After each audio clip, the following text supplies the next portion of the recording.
The What, When and Whys of Declarative Communication by consultant Linda Murphy, originally published in Autism Spectrum Quarterly. Declarative language, plain and simple, is stating out loud what one knows or thinks in the form of a comment. It may be used to share an opinion. I love spaghetti. Make a prediction. I think we're going to go to the movies tomorrow. Announce, celebrate. We had a great time today. Observe. I noticed that your friend wants a turn. Reflect on a past experience. Last time this stopped working, we checked the batteries. Or problem solve. We need tape to fix it. Declarative language does not require a verbal response. Rather, it invites experience sharing and provides an ideal social framework for later conversational interactions. Unfortunately, however, when people talk to children with autism, they frequently use imperative language, which is in the form of questions or commands that require particular response. For example, what colour is that? What is your name? Say block and look at me are all imperatives. The problem with this type of language is that it does not teach children how to become authentic communication partners. Because it is circumscribed nature, it does not invite experience sharing, which is the basis for interactive language use. Indeed, when people primarily use imperative language with a child, he or she learns incorrectly that communication consists of right and wrong answers, and questions and directive. It also teaches that the main purpose of communication is instrumental, that is, to get something from another person. In truth, authentic communication is primarily about experience sharing.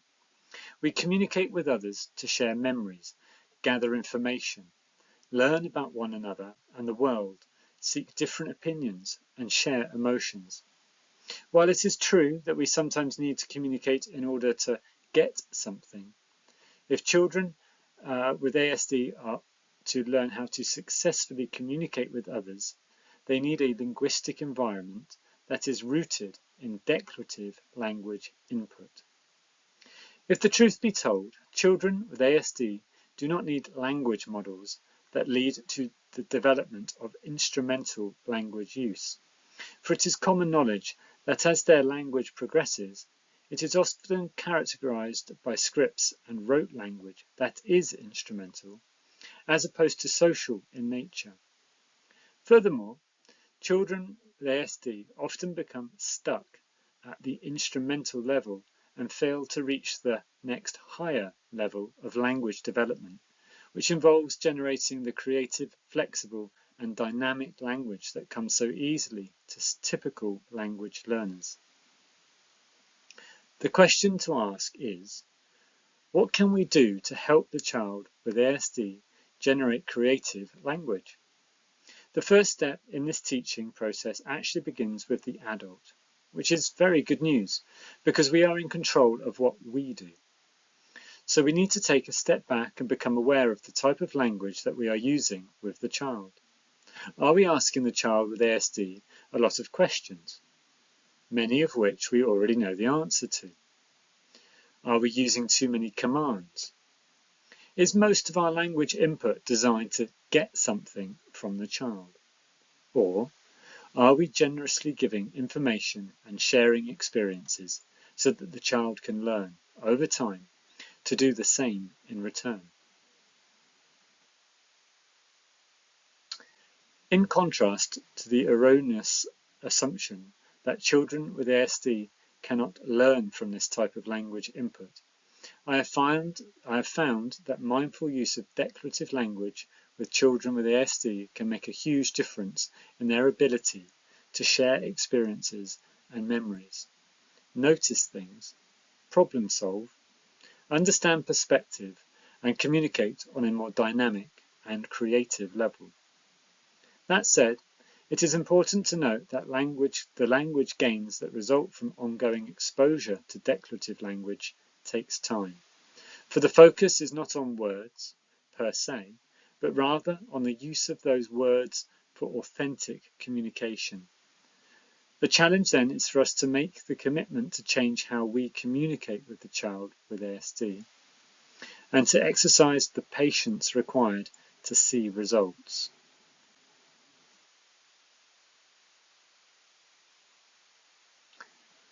The following contains additional information on the benefits of using declarative language input with children on the autism spectrum. Model self-narratives to help your child develop his or her own inner voice. A critically important byproduct of language acquisition is that of developing an inner voice to problem solve and plan. For example, imagine that you are getting ready to go to work and you can't find your keys. Your inner voice may be saying something like, "Now, when did I last see my keys? What jacket did I have on?" Basically, your inner voice helps you think through the problem calmly and gets you started on a plan of action to solve it.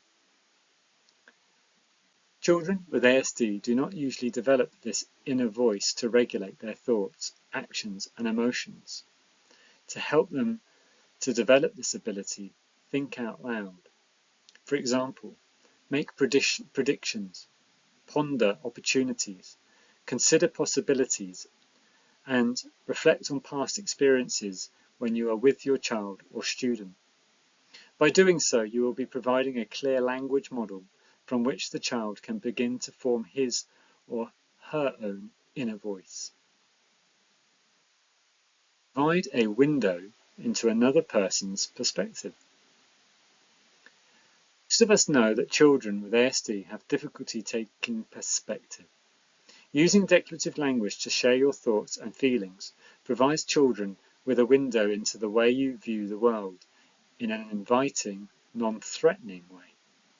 In addition, if different people regularly use declarative language for this purpose, we help the child to understand that different people have different thoughts, opinions, perspectives, and emotions. Help your child zoom out to see the big picture. It is well known that children with ASD tend to focus on details, but fail to put them together to understand the big picture. When we use imperative language, we inadvertently promote this focus.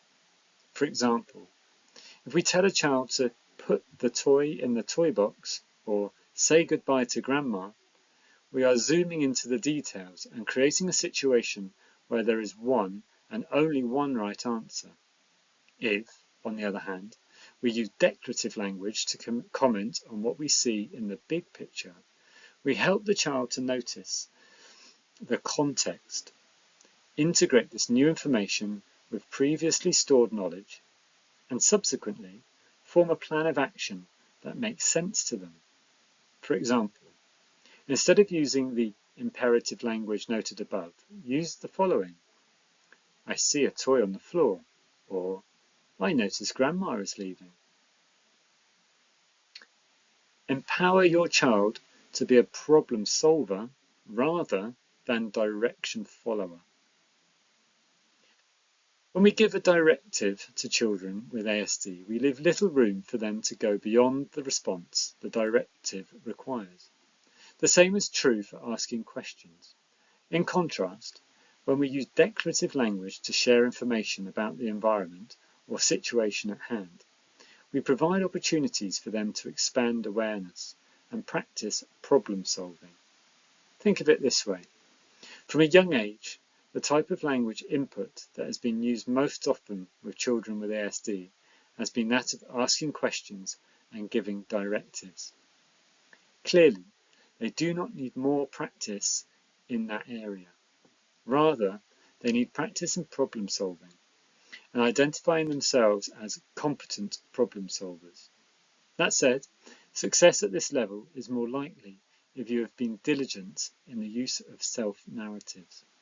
For example, if you have staged situations in the past where you have said on several occasions, "My pencil broke, I need to sharpen it," then when the child breaks his or her pencil, saying, "I see that you broke your pencil," and waiting expectantly, enables him or her to generate the solution.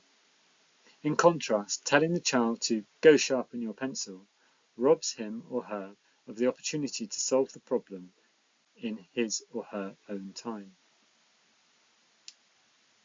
Give your children reasons to visually reference and read what is going on in his or her environment. We know that it can be difficult for children with ASD to tune into the social information that is going on around them. Rather than telling them exactly what to do and when to do it, use declarative language to help them to notice what is important. For example, if it is time for a transition, instead of telling your child to go to the table for a snack or put your coat on, direct his or her attention towards the changes in the environment. Example, I notice that all the kids are at the table, or I notice that all the kids are putting on their coats. Using declarative language in these situations helps children with ASD to recognize the importance of periodically checking in on one's environment to obtain the information they need. Over time, they become information seekers rather than passive recipients of information that comes to them when there is an overuse of imperative language.